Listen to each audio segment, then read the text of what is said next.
உங்களுக்கும் விருப்பம் இருக்குமானா நீங்களும் இந்த ஜெபக்குழுவுல இணைஞ்சுக்கலாம். எனக்கு தெரிஞ்ச ஒரு சில சகோதரிகள், அவங்க வந்து நான் டெய்லி அவங்ககிட்ட சொல்லிட்டே இருப்பேன். காலைல 5 மணி பிரேயருக்கு நீங்க வாங்க அப்படின்னு. எங்க குரூப்ல இருக்கிறவங்க தான் 5 மணிக்கு பிரேயருக்கு வாங்க அப்படின்ட்டு நான் வந்து அவங்ககிட்ட தொடர்ந்து சொல்லிக்கிட்டே இருப்பேன். நானும் வரணும்னு நெனைக்கிறேன் பாஸ்டர் முடியல. அலாரம் சவுண்டே கேட்கல. அப்படின்லாம் நெறைய ரெக்வெஸ்ட் சொல்லிட்டே இருப்பாங்க. ஆனா ஞாயிற்றுக்கிழமை காலையில அவங்க வந்து அழகா எந்திரிச்சு 5 மணிக்கே எந்திரிச்சு ரெடியாகி சர்ச்சுக்கு போறத நான் பார்த்திருக்கிறேன், கேள்விப்பட்டிருக்கிறேன். ஒரு நாள் இப்படி ஆன்லைன்ல இருந்துட்டாங்க. ஜெபம் நடந்துட்டு ஆன்லைன்ல இருந்தாங்க. ஒரு 5:30 இருக்கும். சிஸ்டர் ஜெபத்துக்கு வரலையா அப்படின்னு. பாஸ்டர் நான் சர்ச்சுக்கு போயிட்டு இருக்கிறேன் பாஸ்டர் அப்படின்னாங்க. என்ன சிஸ்டர் மத்த நாட்கள்லாம் வர மாட்டேன்றீங்க.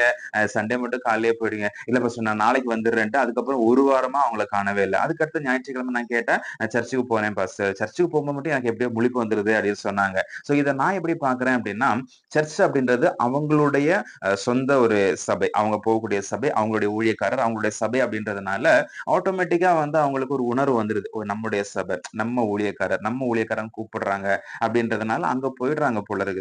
அது ஒருத்தங்க மட்டும் இல்ல. ஒரு சிலர் என்னுடைய குரூப்ல இருக்கிறாங்க.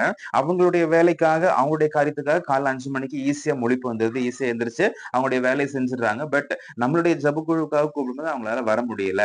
ரீசன் என்ன அப்படின்னா, இது அவங்களுடைய ஊழியம் அல்ல. இது அவங்களுடைய ஸ்தாபனம் அல்ல. அவங்களுடைய சபை அல்ல அப்படின்றதுனால, அவங்க சர்ச்சுக்கு முக்கியத்துவம் குடுத்து இது ஒரு ஆப்ஷன் மாரி வச்சுக்கிறாங்க. அப்படின்னா காலையில வரமாட்டேன்றாங்க. மற்ற நேரங்கள்ல அவங்களுக்கு எப்ப முடியுதோ அந்த டைம்ல மட்டும் வந்துட்டு போறாங்க. சோ உங்களுடைய ஜெபம் அப்படின்றது, இத வந்து நீங்க வந்து சொந்தமா நீங்க பார்க்காதீங்க. இது எங்க சர்ச்சு, அது அவங்க ஊழியம். அதனால முடிஞ்சா போய்க்கலாம் அப்படின்ட்டு இல்ல.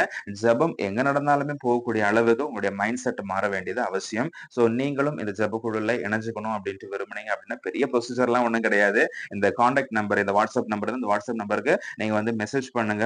உங்கள இந்த குரூப்ல ஜாயின் பண்ணிக்கலாம். இல்ல மெசேஜ் எல்லாம் பண்ண தெரியல அப்படின்னு நீங்க டைரக்ட்டா கால் பண்ணியே நீங்க பேசலாம். கால் பண்ணி பேசும்போது உங்கள இந்த குரூப்ல இணைச்சுக்கிறோம். அந்த டைம்ல உங்களுக்கு கால் வரும். நீங்களும் அட்டெண்ட் பண்ணி நீங்களும் ஜெபிக்கலாம். நீங்களும் இதே மாதிரியான ஒரு சாட்சியாக வரும் நாட்களிலே மாற முடியும். கர்த்தர் தாமே உங்களை அதிகமாய் ஆசீர்வதிப்பாராக. God bless you.